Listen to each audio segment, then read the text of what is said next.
రెండవ సమూయేలు 6.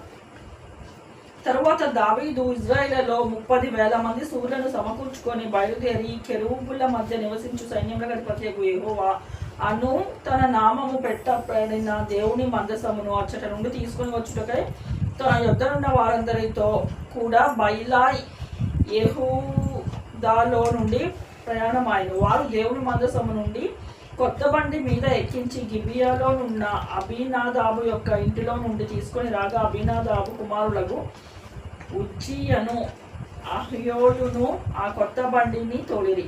దేవుని మందసము గల బండిని గిబియాలో అబీనాదాబు ఇంట నుండి తీసుకొని రాగా అహ్యో దాని ముందర నడిచెను. దావీదును ఇజ్రాయెల్ అందరూ సరళ వృక్షపు కర్రతో చేయబడిన నానా విధములైన సితారలను, స్వరమండలమును, తంబురతోను, మృదంగములను, పెద్ద తాళములను వాయించుచు యెహోవా సన్నిధిని నాట్యమాడుచుండిరి. వారు నాకోను కళ్ళము దగ్గరకు వచ్చినప్పుడు ఎడ్లకు కాలు జారినందున ఉజ్జా చేసి చాపి దేవుని మందసమును పట్టుకోగా యెహోవా కోపము ఉజ్జాయి మీద రగులుకొనెను. అతడు చేసిన తుప్పును బట్టి దేవుని ఆ క్షణమందే అతని మొత్తగా అతడు అక్కడనే దేవుని మందసము నొద్ద పడి చనిపోయాను. యెహోవా ఉజ్జాను ప్రాణోప్రదవముగా కలుగచేయగా దావీదు వ్యాకులపడి ఆ స్థలమునకు పేరేజ్ ఉజ్జా అను పేరు పెట్టెను. నేటికి దానికి అదే పేరు. ఆ దినమున యెహోవా మందసము నా యొద్ద ఎలాగూ ఉండునని అనుకొని దావీదు యెహోవాకు భయపడి యెహోవా మందసమును దావీదు పురంలోనికి తన యొద్ద తెప్పించుకొనిన గిత్తీయుడగు ఒబేదెదోము ఇంటి వరకును తీసుకుని అచ్చట ఉండెను. యెహోవా మందసము 3 నెలలు గిత్తీయుడగు ఒబేదెదోములో నుండి ఉండగా యెహోవా ఒబేదెదోములో అతని ఇంటి వారందరినీ ఆశీర్వదించెను.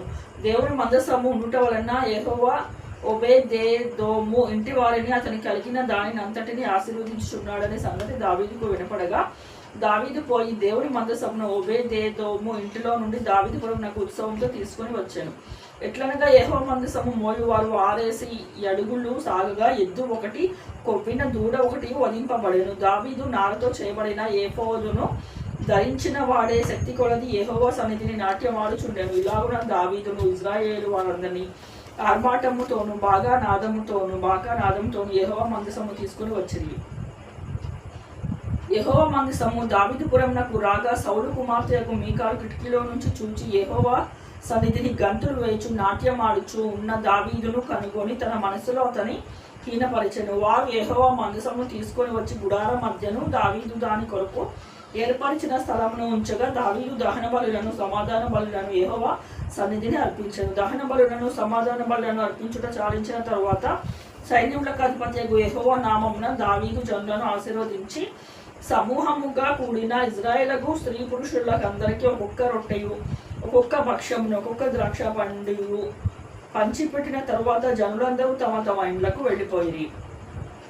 తన ఇంటి వారిని దీవించుటకు దావీదు తిరిగి రాగా సౌలు కుమార్తెయగు మీకాలు దావీదును ఎదుర్కొని బయలుదేరి వచ్చి హీనస్థితి గల పనిగత్తెలు చూచుచుండగా వ్యర్థుడొకడు తన బట్టలను విప్పివేసినట్లుగా ఇజ్రాయేల్ రాజువైన నీవు నేడు బట్టలను తీసివేసి ఎంత ఘనముగా కనపడితివని అసహ్యంగా చేసినందున దావీదు నీ తండ్రిని అతని సంతతిని విసర్జించి ఇజ్రాయేలులను తన జనుల మధ్యనున్న అధిపతిగా నిర్ణయించుటకై నన్ను ఏర్పరచుకొనిన యెహోవా సన్నిధిని నేను అలాగూ చేసి తిని. యెహోవా సన్నిధిని నేను ఆట ఆడి తిని. ఇంతకంటే మరి ఎక్కువగా నేను తృణీకరింపబడి నా దృష్టికి నేను అల్పుడనై నీవు చెప్పిన పనిగట్టల దృష్టికి గనుడు అగుదు అని మీకాలుతో నేను మరణం వరకు సౌలు కుమార్తెకు మీకాలు పిల్లలను కనుక ఉండను.